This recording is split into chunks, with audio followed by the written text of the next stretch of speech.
ہدایت کیا ہے؟ ہیا ارات الطریق، ایک تو ہے راستہ دکھلانا، جس کو راہ نمائی کہتے ہیں، نمودن سے دکھانا۔ کسی نے پوچھا کہ میں نے فلاں جگہ پہ جانا ہے، تو ہم نے کہا یہاں سے سیدھے باہر نکل جانا، دائیں بائیں آگے بائی پاس آئے گا، تو آپ یوں ادھر ہو جانا۔ یہ ہے ارات الطریق، راستہ دکھلا دینا، راستہ بتلا دینا۔ اس میں بھٹکنے کے امکان موجود ہے، تھوڑی سی غلطی لگ گئی تو آپ اور سمت بھی نکل سکتے ہیں۔ پھر اگر راستے کے اندر جگہ جگہ دشمن بھی کھڑا ہو تو پھر تو امکان اور زیادہ بڑھ جاتے ہیں۔ تو یہ ارات الطریق کا مفہوم ہے۔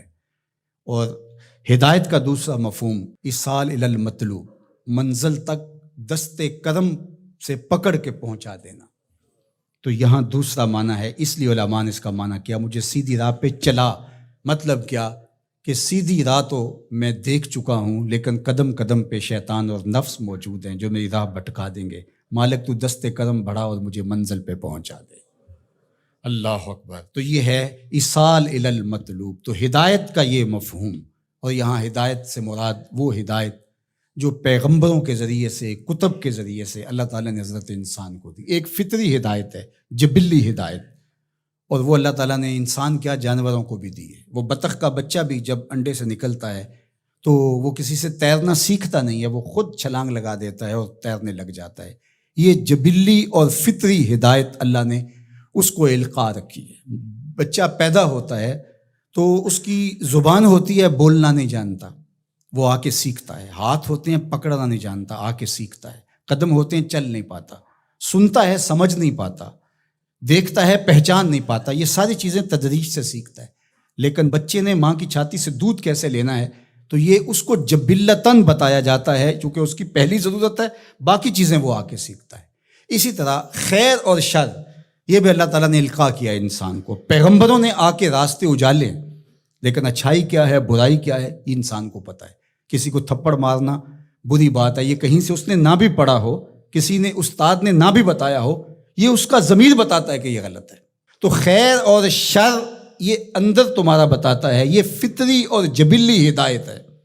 فَأَلْهَمَهَا فُجُورَهَا وَتَقْوَاهَا۔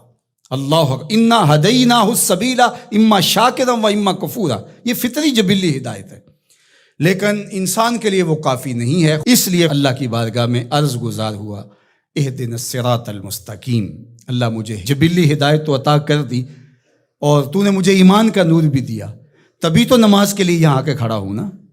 وضو کیا ہے، مسجد میں آیا ہے، لباس پہنا ہے، ہاتھ باندھے ہیں، قبلہ رخ کیا ہے، اور پھر بھی ہدایت مانگ رہا ہے، تو پھر اس کا مطلب یہ ہے کہ یہ استقامت ہدایت پہ مانگ رہا ہے، اور ایصال الی المطلوب والی ہدایت طلب کر رہا ہے کہ جگہ جگہ شیطان موجود ہے، مجھے بھٹکا دے گا، میرے مالک مجھے منزل مقصود تک پہنچا دے۔ صراط مستقیم، سیدھی راہ، اس کا ایک معنی لکھا کہ الاسلام ہے، کہ صراط مستقیم اسلام ہے، مجھے اسلام کا راستہ عطا کر دے۔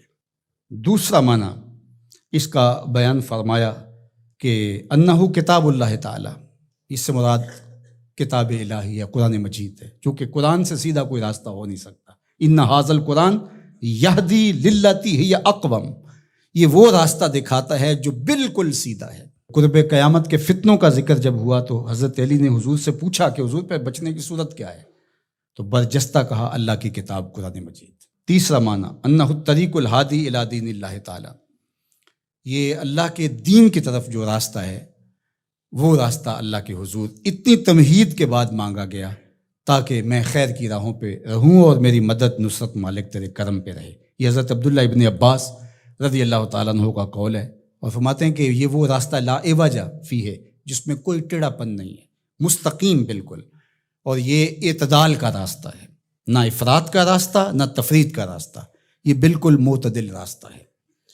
اور پھر چوتھا قول جو حضرت حسن بصری اور ابو العالیہ رضی اللہ تعالی عنہ کا ہے، وہ فرماتے ہیں صراط مستقیم سے مراد ہوا رسول اللہ صلی اللہ علیہ وآلہ وسلم۔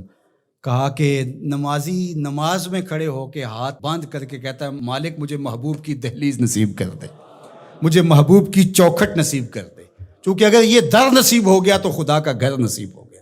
بخدا خدا کا یہی ہے در، نہیں اور کوئی مفر مکر، جو وہاں ہو یہیں آ کے ہو، جو یہاں نہیں وہ وہاں نہیں۔